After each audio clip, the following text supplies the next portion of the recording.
Some say that character is what you do when no one is watching.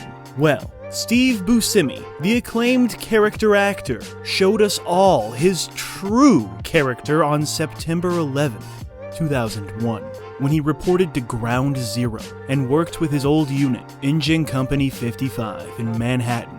Without fanfare, press conferences, or public declarations, Steve Buscemi worked alongside other firefighters in the aftermath of the attacks. It was only later, through chance encounters and quiet disclosures, that the public learned of his selfless actions that day.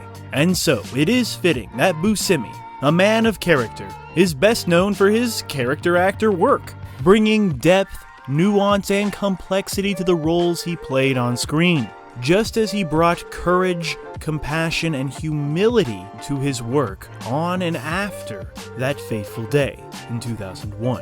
But how was that courage formed? What made Steve put his Hollywood celebrity lifestyle on hold and risk his life to save others? And how does he bring so many memorable characters to life in so many incredible, groundbreaking films? How does he do it, and is he still doing it? What the f*** happened to Steve Buscemi?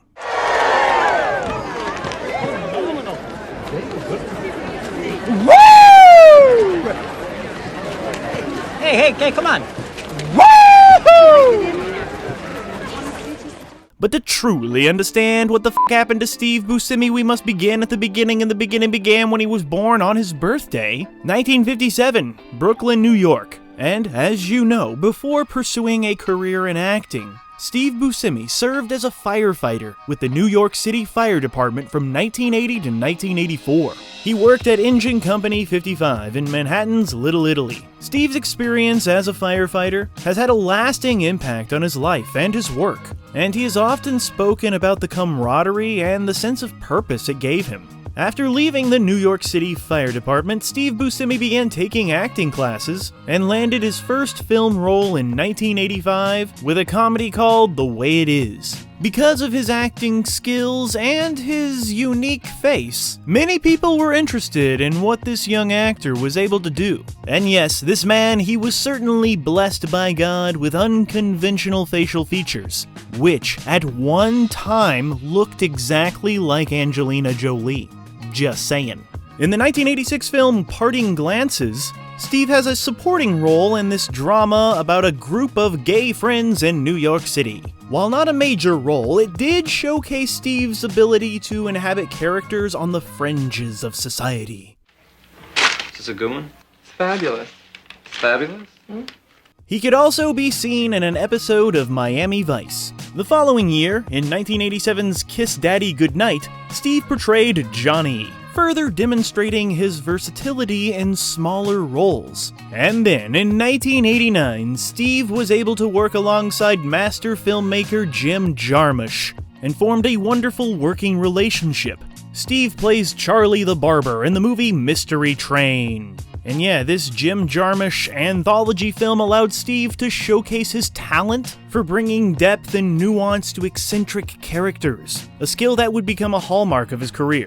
Up next, Steve would form another wonderful working relationship with some master filmmakers named the Coen brothers in the 1990 wonderful gangster flick Miller's Crossing. He gets to do the whole fast-talking, idiosyncratic gangster type of thing, which of course added to the film's rich tapestry of colorful characters and further cemented his acting reputation. He would work with the Coen brothers again the following year with Barton Fink, another masterpiece, another eccentric, strong supporting character, who has a little bit of mystery to him, and, you know, he's funny too. Then he would work with Quentin Tarantino. That's like 3 masters in a row. Jim Jarmusch, the Coen brothers, which only count as one, and now Quentin Tarantino. That's right, his career took a significant turn in 1992 with his iconic performance as Mr. Pink in Reservoir Dogs. He perfectly plays the cynical, foul-mouthed jewel thief who likes to steal jewels and steals scenes. His wonderfully tense exchanges with all of the other cast members brings this movie to a whole new level. His energy, his panic, his dread, and his sense of humor are all used to cinematic perfection. Quentin knew how to direct Steve. And Steve, he knew how to spit out Quentin's words. He would work with Quentin again in Pulp Fiction, but it's just a brief cameo as the Buddy Holly waiter. And yeah, it was nice to see Steve. I think we'll come to see that he is like the best at cameos. And yeah, I love Pulp Fiction. It's like a perfect movie, but I guess if I could change one thing, I would say more Buddy Holly waiter, please. Interestingly, Tarantino initially considered Steve for the role of Jimmy, which the director ultimately played himself. However, due to scheduling conflicts, it prevented Steve Buscemi from taking the part of Jimmy.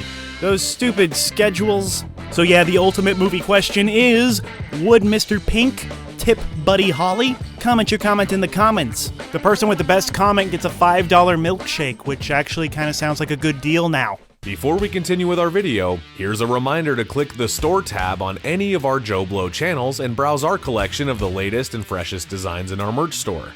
Go get you some. Then, in 1993 came Rising Sun, where Steve Buscemi once again plays a supporting character. Once again, this is the type of movie that allowed him to show his comedic chops amidst the film's neo-noir thriller narrative.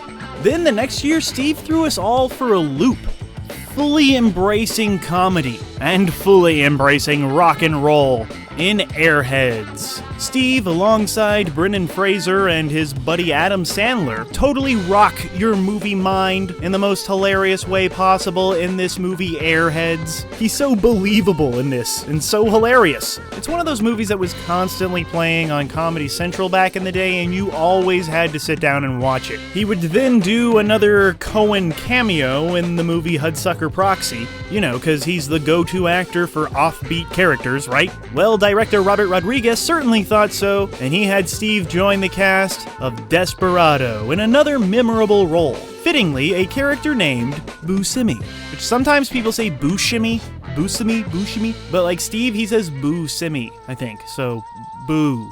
Speaking of Boo, he's really good in those Monsters, Inc. movies, am I right? So yeah, in the same year that he did Desperado, Steve Buscemi also appears in Living in Oblivion. It's an independent film about independent film, and Steve plays the director, foreshadowing his career as a director in real life. This was followed by a hilarious cameo in Billy Madison, helping out his good old buddy Adam. It's so wonderful and so interesting and so cool that Steve, he's the type of actor who can appear in an Adam Sandler movie and totally knock it out of the park, and also work with these prestigious master filmmakers at the same time. He's the best of both worlds, and they play off of each other too. Then came probably the most perfect Steve performance ever. Once again, working with the Coen brothers, playing a bumbling, eccentric hitman in 1996's Fargo. Steve's performance as Carl is memorable for his quirky mannerisms and his witty one-liners and his comedic timing, which add a layer of dark humor to this movie's tense and violent moments. He brings this character to life that you can't help but just laugh and be terrified as blood squirts out of his face. The dude is a clown and a monster. And despite the character's flaws and ineptitude, Carl is a complex and intriguing figure. Through his wonderful performance, he's able to chip away at the character, revealing more and more, just chipping away until he's in a wood chipper.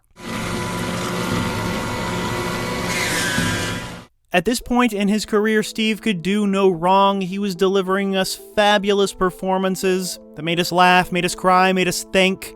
He was even mentioned in the lyrics of a Blessed Union of Souls song. Or that guy who played in Fargo, I think his name is Steve. And in the same year that he appeared in Fargo, Steve Buscemi would make his feature directorial debut with Trees Lounge, in which he starred as Tommy. This film showcased his unique voice as a writer and director, and show off his distinct blend of humor and melancholy. Then Steve Buscemi hopped on board a plane full of bad guys and Nicolas Cage and his friend with diabetes in 1997's Con Air. Steve takes on the role of the psychotic serial killer Garland Green, who has a particular fascination with philosophy and literature and little girls. His performance added the perfect, much-needed touch of quirky humor in this action-packed prison drama in the sky. Say what you want about Con Air, it kind of is perfect for what it is. But yeah, Steve's performance and his character, they're kind of too interesting to be in this movie. Like, he deserves his own movie that would probably be too terrifying to watch.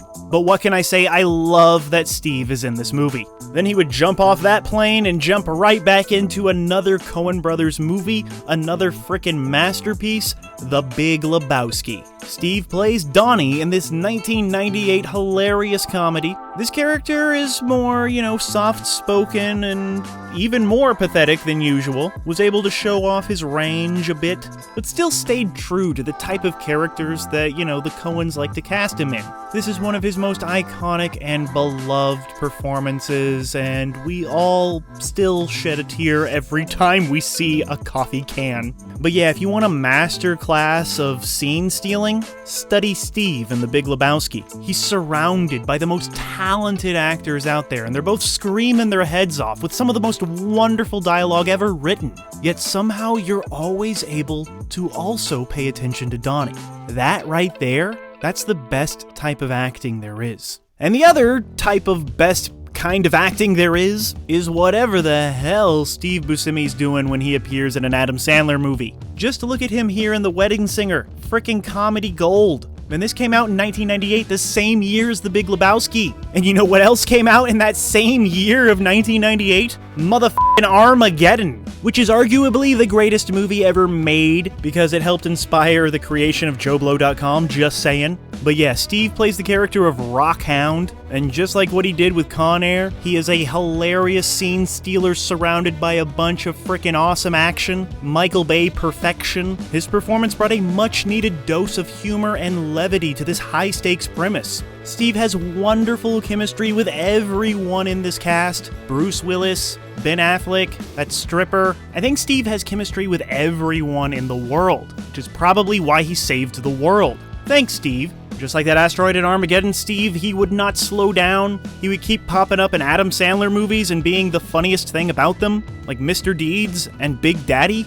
And he would keep on doing the director thing, bringing us a gritty drama called Animal Factory, further showcasing his skills behind the camera and his ability to explore complex themes and characters. Steve gave a wonderful performance in the film Ghost World. He's the standout in this quirky little indie, and I even remember him getting some Oscar buzz for this. Steve would also pop up in the film Domestic Disturbance with John Travolta and Vince Vaughn. And yeah, Domestic Disturbance, it's a pretty interesting thriller, but I think more thrilling, more interesting things were happening behind the scenes of Domestic Disturbance, because during filming, Steve was slashed in the face in a bar fight while standing up for his buddy Vince Vaughn, which resulted in several injuries. Then came the wonderful Pixar film Monsters, Inc., where he lends his distinctive voice to the character of Randall. He very convincingly plays a misguided villain. His vocal performance is probably one of the highlights of this Pixar classic. He would also do some wonderful voice work in the movie Monster House, and he was perfectly cast as the rat in Charlotte's Web. He would then work with Robert Rodriguez again, but not in a violent movie like Desperado, in a kids movie like Spy Kids 2, The Island of Lost Dreams, and Spy Kids 3D Game Over. Steve brings his unique brand of quirky humor to these family-friendly adventures, and he also makes us think about, God and existence and what it means to just be. Like, listen to this line. It's like way too intense for a Spy Kids movie, but Steve, he says it perfectly. Do you think God stays in heaven because he too lives in fear of what he's created? Buscemi would then reunite with director Jim Jarmusch for another brief but memorable cameo in the acclaimed 2003 film Coffee and Cigarettes. His appearances in these Jim Jarmusch films cemented his status as a quintessential figure in the realm of American independent cinema. Oh yeah, and he plays a waiter in this one too. He would then work with another master filmmaker, Tim Burton, in the movie Big Fish. He delivers a poignant performance, once again showcasing his abilities in a wonderful supporting role. And just when we thought we had seen the best that Steve was ever gonna bring, the dude went and decided to join the cast of The Sopranos. Steve made his mark on this acclaimed television series. His performance added a layer of complexity to the show's exploration of crime and family dynamics. Buscemi's involvement with the show extended to directing several episodes, further demonstrating his versatility as a storyteller. Speaking of storytellers, Michael Bay! That's right, he would work with Michael Bay again in the movie The Island. 'Cause why not? And I'm sure y'all all know that hilarious meme where he's like, "Hello, fellow kids," or whatever. Well, let me explain this meme to you fellow kids. It comes from the TV show 30 Rock, where Steve has a hilarious reoccurring role as Lenny, a quirky private investigator. Then he popped up in a few more Adam Sandler flicks, like I Now Pronounce You Chuck and Larry, Grown Ups and Grown Ups 2.